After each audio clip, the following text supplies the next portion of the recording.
Now, after Jesus was born in Bethlehem of Judea in the days of Herod the king, Magi from the east arrived in Jerusalem, saying, "Where is he who has been born King of the Jews?"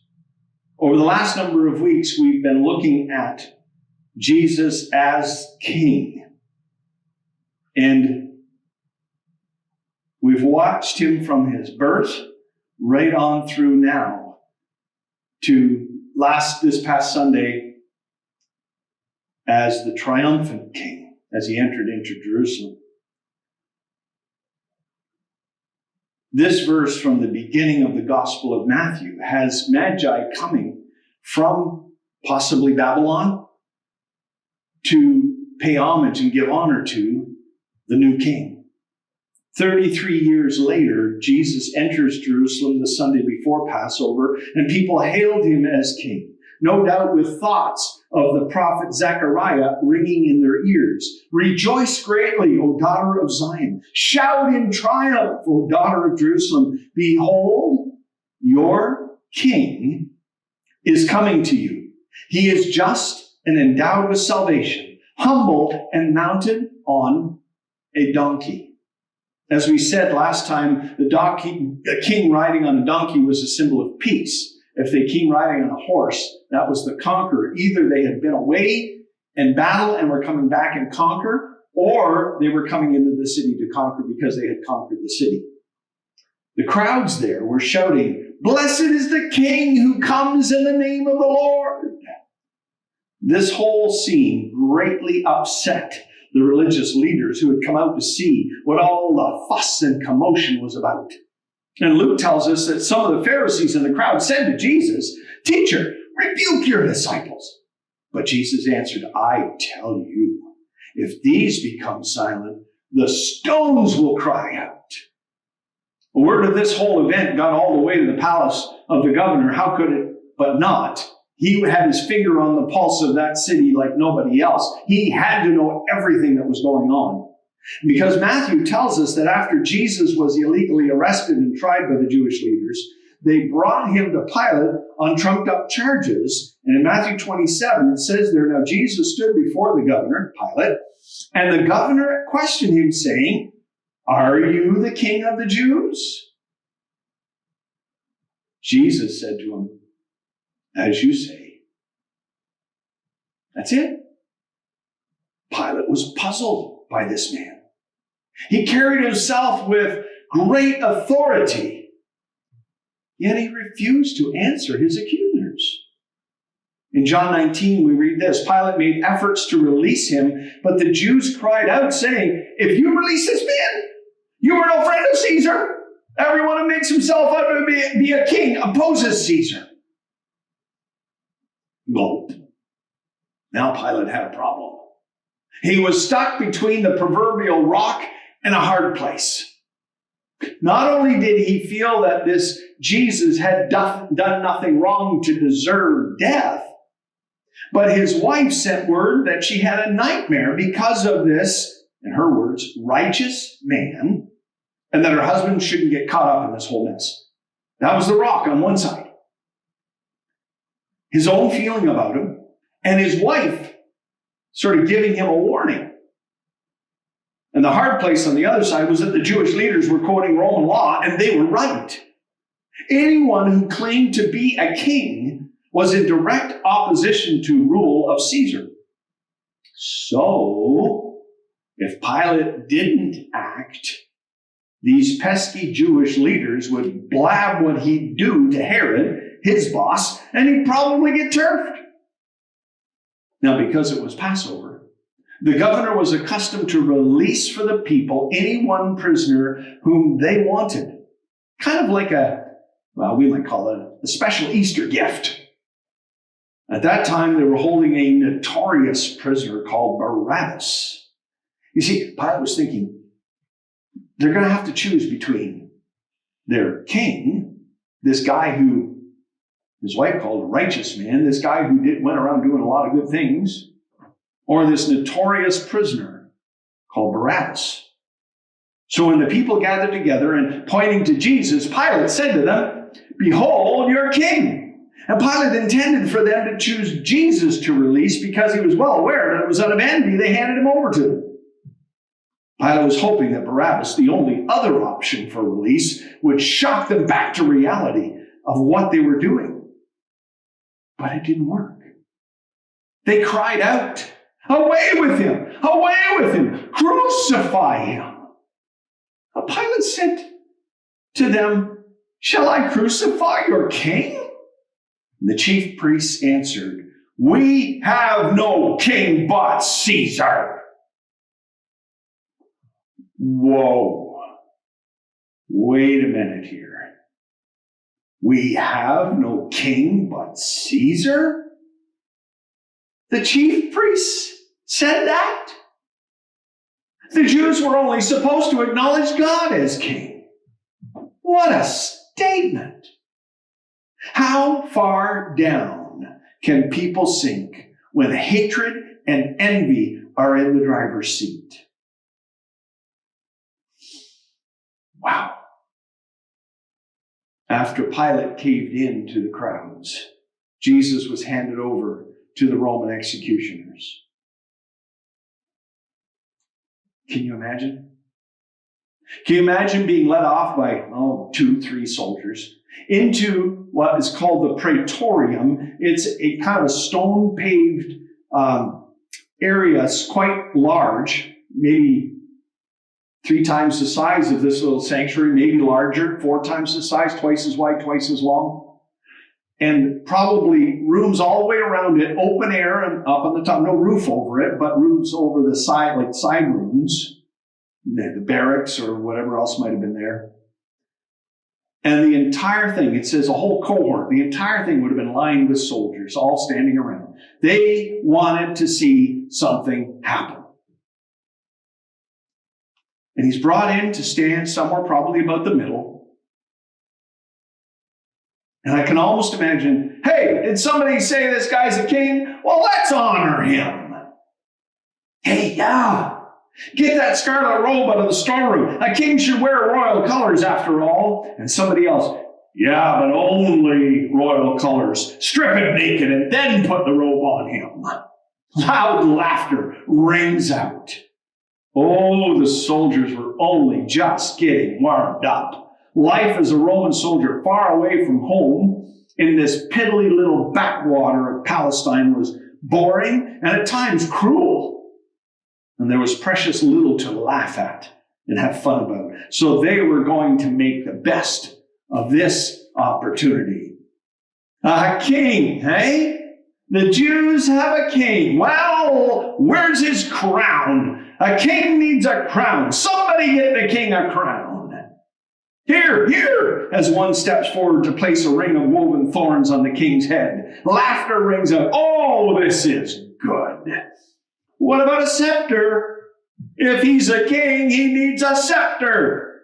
One of the soldiers grabs Jesus' wrist at and pulls it up so his arm is bent at 90 degrees at the elbow and shoves a reed into his hand as the fake scepter. Oh, more laughter. This is rich. This is so good. No sooner had he done this than one of the senior soldiers rather grandly steps in front of Jesus. Can you imagine? All the other soldiers quiet to a hush.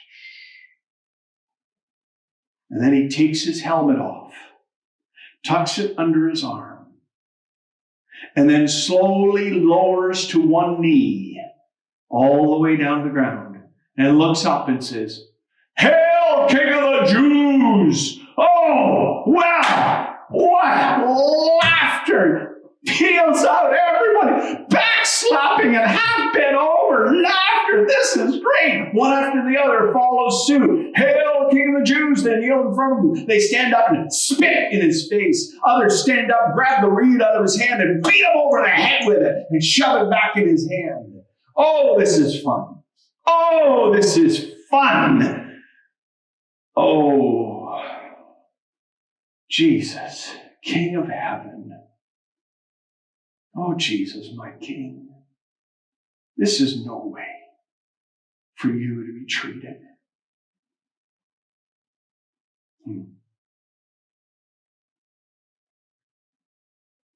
Matthew tells us that after they had mocked him, they took the scarlet robe off of him and put his own garments back on him and led him away to crucify him. Now it was customary to write out on a board what a criminal's charges were and nail it to his cross above his head so that everyone could see just how horrible the person was. This was meant as a deterrent for others to read the charge and think, ooh, I better not do that. You see, the place where Jesus was crucified was very near one of the main roads going into Jerusalem. And so people would pass by coming out of the city, going into the city.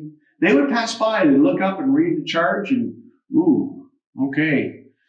Yeah, I guess I better not rob my neighbor or kill someone or steal something or whatever the charge might be. You didn't have to do a lot to get crucified in those days.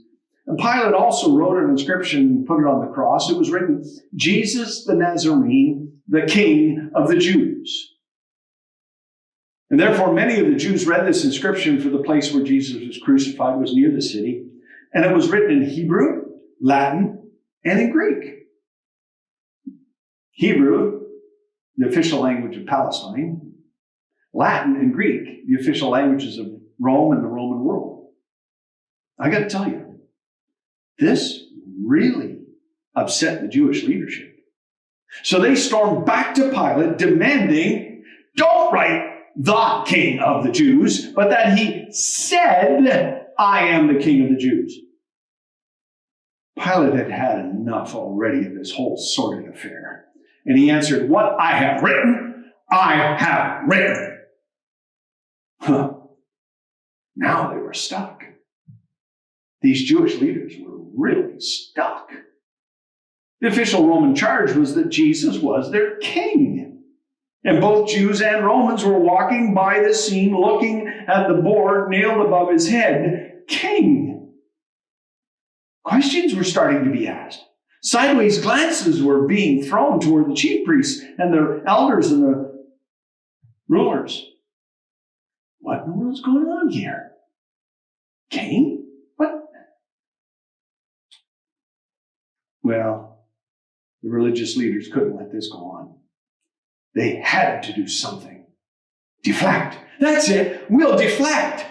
So they started mocking him and saying, he saved others. He can't save himself.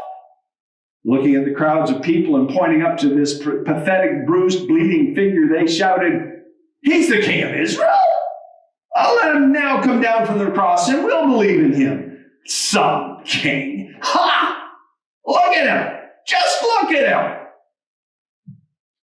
One of the two criminals hanging there beside Jesus caught what the chief priests were throwing, and in his pain and agony turned his fear and pain and hurt against Jesus.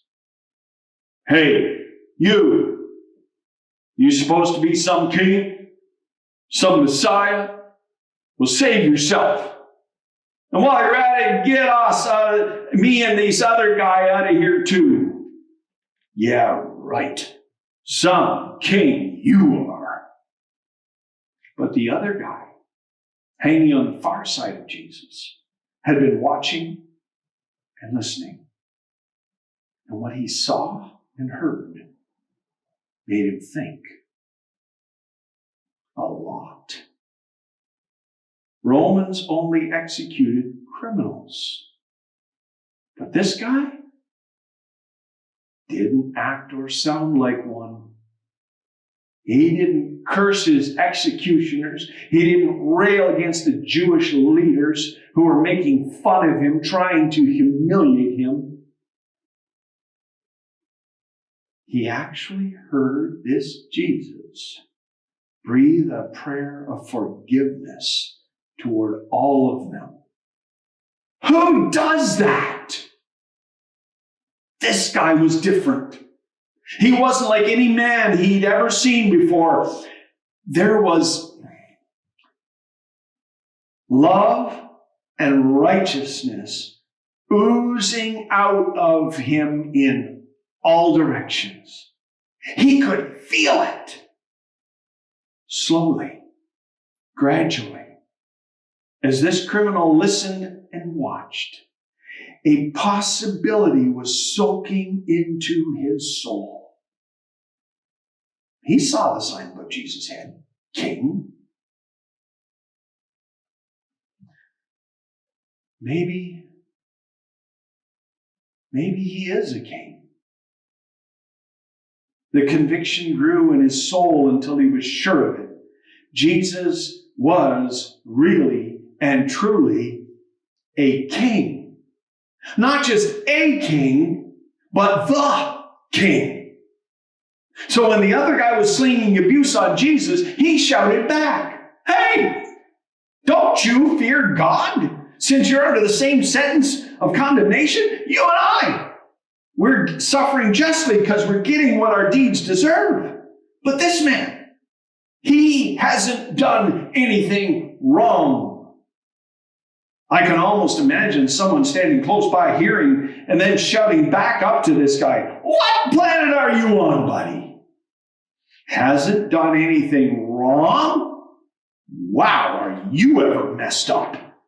He's being executed as a criminal under Roman law. You better give your head a good shake." But no. Completely convinced, deep in his heart, that Jesus is the King, he turns to him and says, "Jesus, remember me when you come into your," what? Yeah, kingdom. The faith in that statement blows me away. Everything he can see with his physical eye is saying that Jesus somehow committed a crime worthy of death.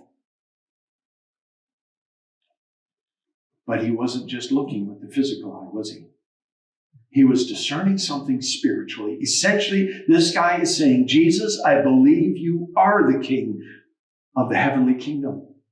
I believe that death will not be the end of you, but you will live on in a new way, in another place.